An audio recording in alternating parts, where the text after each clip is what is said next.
عبده ورسوله أرسله بالهدى ودين الحق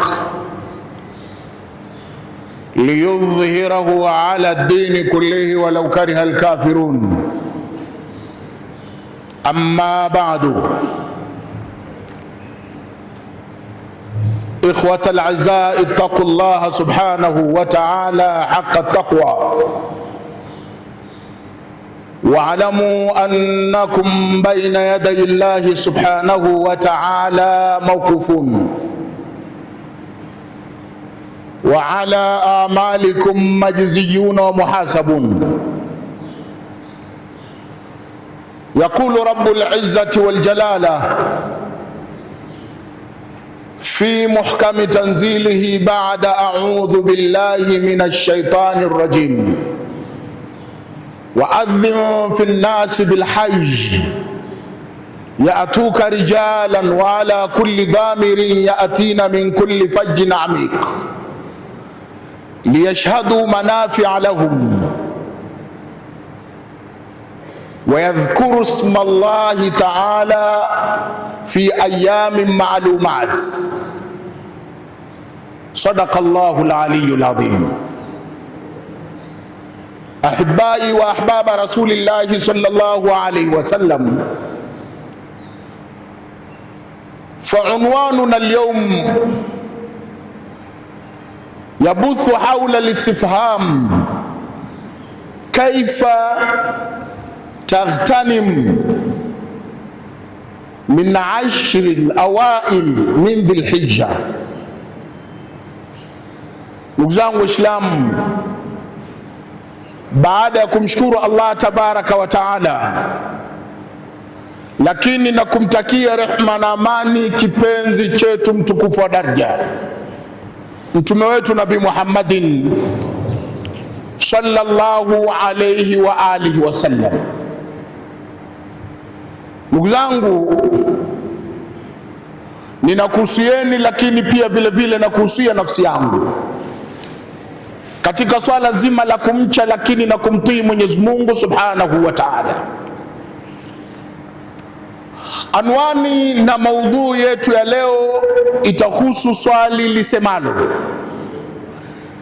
kaifa taghtanim min 10 al-awail min dhil hijja. Namna gani utatumia, ndugu yangu, fursa kutokana na haya masiku 10 ya mwezi huu wa Dhulhijja. Mtume Muhammadin sallallahu alayhi wasallama anatuambia: ala inna lirabbikum fi dahri ayamikum nafahat fata'arradhu laha. Fahamuni jamani, hakika katika kila siku ziendazo kwa Mwenyezi Mungu Subhanahu wa Ta'ala, katika miaka mnayoishi, kuna masiku ambayo kwenu nyinyi mkiyatumia ni fursa. Fata'arradhu laha, jitokezeni katika masiku hayo ili zile fursa mzitumie vyema. Masiku hayo yasiweze kukupiteni hivi hivi bure bure, mkaacha kuyatumia vile ipasavyo kwa mujibu wa maelekezo ya Mwenyezi Mungu na mtume wetu Nabii Muhammadin. Na masiku hayo yapo katika mwaka. Mwenyezi Mungu ameyaweka katika kila mwezi au katika miezi. Ni pale Mwenyezi Mungu aliposema: inna iddata shuhuri inda Allahi 12 shahran fi kitabillah, hakika hesabu ya miezi ambayo anaijua Mwenyezi Mungu Subhanahu wa Ta'ala ni hesabu ya miezi 12. Lakini miezi 12 akasema minha arbaatun hurum. Miezi hiyo 12 ni minne: Dhulqaada na Dhulhijja. Miezi hii mitukufu katika tarehe, historia, hata wale makufari wale washirikina walikuwa wakiheshimu miezi kama hii ikifika, na ndio maana tukaambiwa Dhulqaada asili yake kwamba kanu yatakaaduna anil harbi, wanaweka silaha chini, watu hawapigani kwa kuheshimu miezi hiyo. Na miezi hiyo ndani yake ndio kuna matukufu yale ambayo Mwenyezi Mungu ameyahusisha ndani ya miezi hiyo. Mwenyezi Mungu ndo maana akatuambia fala tadhlimu fihinna anfusakum, basi msibweteke katika fursa zinazopatikana ndani ya miezi hiyo, hususan hiyo miezi minne. Fala tadhlimu fihinna anfusakum, musizidhulumu ndani ya miezi hiyo nafsi zenu, mkaacha kufanya yale mambo ya kheri. Miezi hiyo ukifanya la kheri usizidhulumu. Katika miezi hiyo minne iliyohusishwa, ambayo ina vipawa, ina fursa, mkaacha kuitumia vyema kwa kumwabudu Mwenyezi Mungu, kwa kutenda kila aina ya wema ambao anautaka na unamridhisha Mwenyezi Mungu na Nabii Muhammadin sallallahu alaihi wasallama, na mkaacha yale yote ambayo yanamchukiza Mwenyezi Mungu na Mtume Muhammadin sallallahu alaihi wasallama. Fala tadhlimu fihinna anfusakum. Miongoni mwa miezi hiyo ni mwezi huu tuliokuwa nao, mwezi wa Dhulhijja. Mwezi wa Dhulhijja toka tarehe mosi ilipoingia, ambapo tunaelekea sasa kwenda kutimiza masiku 10, na ile siku ya 10 ndio itakuwa siku ya Eidul Adha. Haya masiku 10 ndugu yangu yasikupite. Una matatizo yako, una shida zako, una maradhi yako, una majanga yako, una misukosuko, mitihani yako, mambo hayendi vizuri. Embu keti ndugu yangu, simama usiku, fanya ibada. Wanasu niam, hali ya kuwa watu wamelala, wewe simama umwabudu Mola wako ndani ya haya masiku 10. Masiku 10 haya kama alivyosema Mwenyezi Mungu, wayadhkuru smallah fi ayami ma'lumat, na watu wajitahidi sana kumtaja Mwenyezi Mungu subhanahu wa ta'ala katika masiku haya 10 yanayojulikana. Usibweteke, mlilie Mwenyezi Mungu, fanya toba katika yale uliyomkuombe msamaha, fanyeni, ombeanani radhi kwa yale mliokoseana, lakini ombeni maombi yenu, dua zenu kwa Mwenyezi Mungu subhanahu. Safianeni nia, toeni sana sadaka, akthiru minas sadaqat, zidisheni sana kutoa sadaka, zidisheni sana kutenda mema haya na yale. Ndugu zangu Waislamu, hunaka qissatun waqia, kuna kisa ambacho kilichotokea. Yaumu min al-ayyam, siku katika masiku,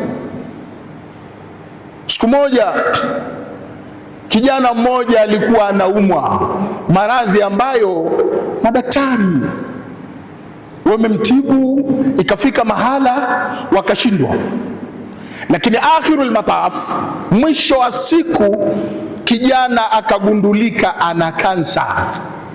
Kijana yule ikamchukua huznun shadid, huzni kubwa, wabaka bukaan shadida, akawa analia kilio kikubwa ambacho kilio hicho hakibembelezeki wala kunyamazika. Kijana akajikatia tamaa, anajua tena maradhi ya kansa yeye ndiyo bai, hana tena lake. Kwake yeye dunia tayari imeshampa mgongo na akhera imemwelekea. Madaktari wakamwambia baada ya kumpima, bwana kijana, una kansa, na kansa uliokuwa nayo kutibika haiwezekani, isipokuwa tu tunakutaka kijana, mwelekee Mola wako aliyokuumba. kama Mola wako anaweza akakusaidia, kilichobakia hapa ni kudra za Mwenyezi Mungu tu.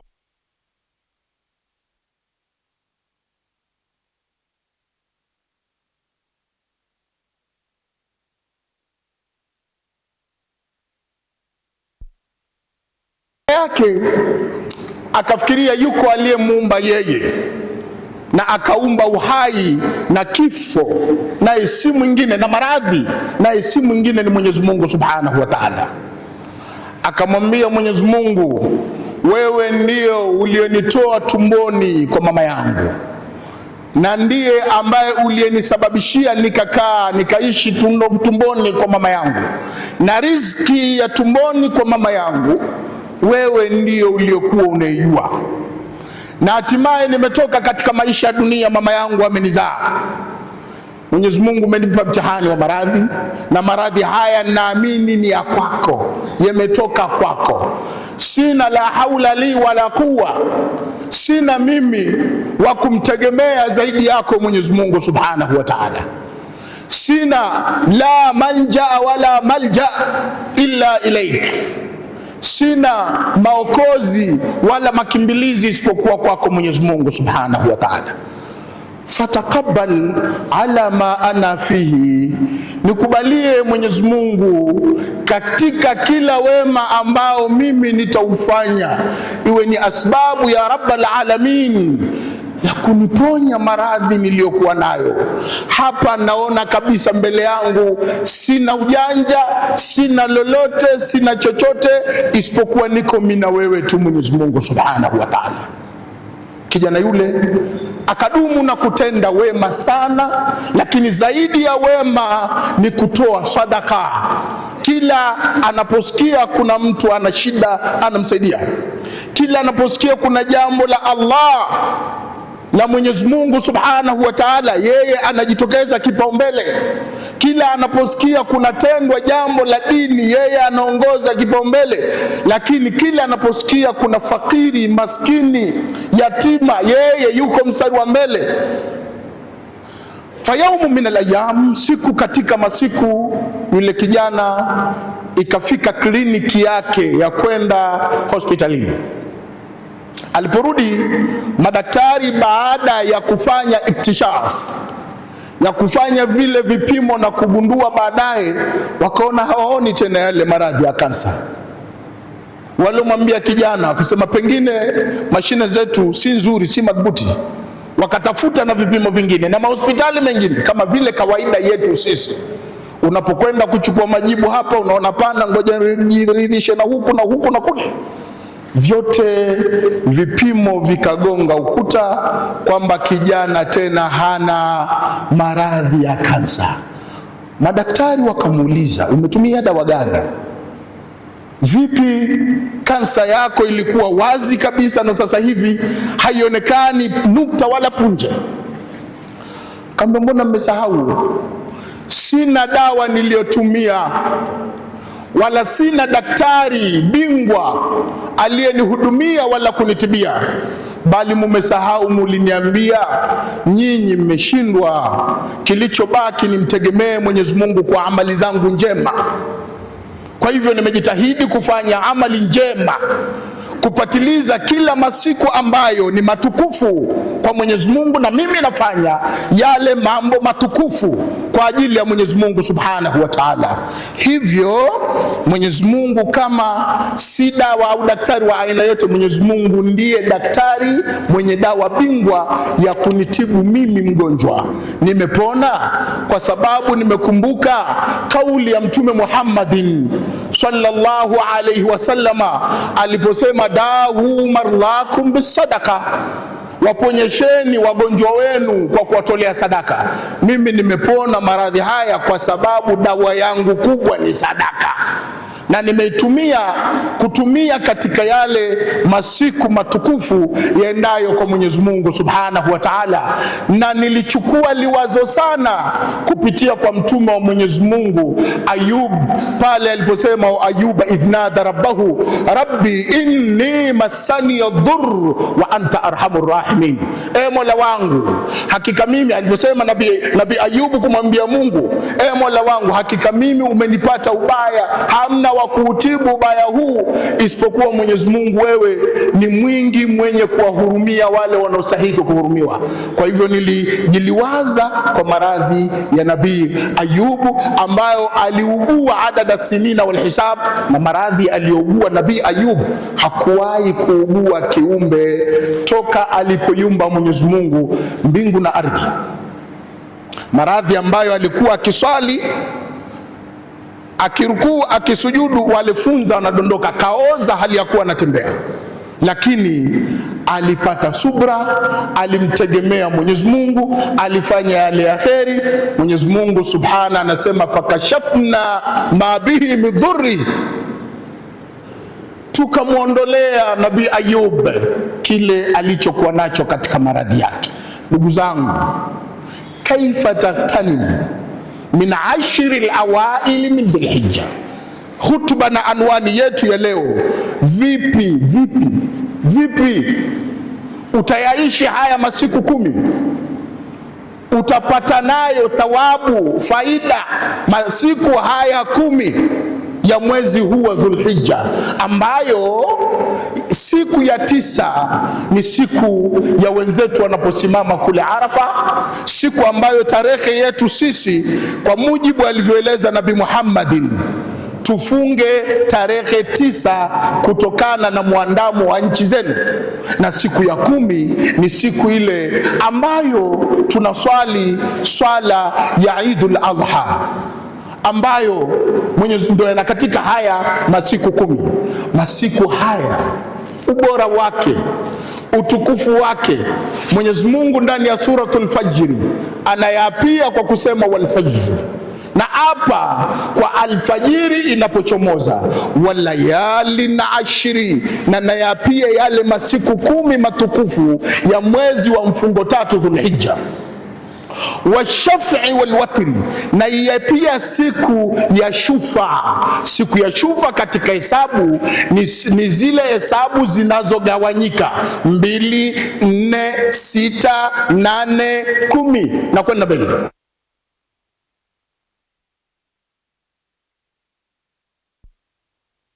Na hii siku ya witri ni siku ya 9 katika ile siku aliyotutaka Nabii Muhammadin tufunge. Kwa wale waliokuwa Maka ni ile siku anayosimama wao Arafa. Allah tabaraka wa taala ndio akasema washafi, na ya pia ile siku ya shufa, siku ya Idi ya kukamilika masiku 10, walwatri, na ile siku ya 9 nyinyi mnavyofunga katika nchi zenu, lakini wale watu wa Maka wanaposimama kisimamo kile cha Arafa. Haya ni masiku 10. Mwenyezi Mungu haapii jambo kama sisi tunavyoapia mambo yetu ya kipuzipuzi. Leo ukimwona mtu anaapa sana, ujue jirongo. Dalili ya muongo ni mtu anayependa sana al-yaminul kadhib, kula viapo vya uongo. Na leo viapo vya uongo watu hawaoni tatizo kuwapa wallahi wa billahi watala, kumbe anashuhudia jambo la urongo. Mwenyezi Mungu anapoapia, anaapia katika yale mambo yake matukufu aliyowezesha utukufu, au katika vile vitu alivyoviumba kutokana na mamlaka na uwezo wake. Aqulu qawli hadha wa astaghfirullah al-azim li wa lakum qulu jami'a.